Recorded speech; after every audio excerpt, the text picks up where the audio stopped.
စိတ်ဝိညာဉ်အချင်းချနေခဲ့တာကြာပါပြီအဆုံးစမရှိတဲ့ကောင်းငယ်ဆဝိုင်းအောင်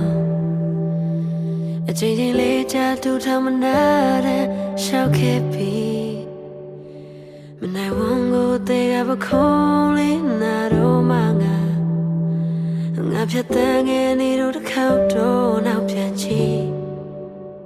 ပြန်လမ်းမရှိမြတဲ့ငါမဆုံးနဲ့လွင်ပြန်ဘူးခဲ့တယ်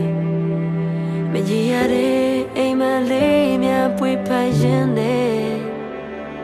ယုံကြည်တာတွေတစ်ချိန်မှတရားဖြစ်ပြန်မွေးဖွားခဲ့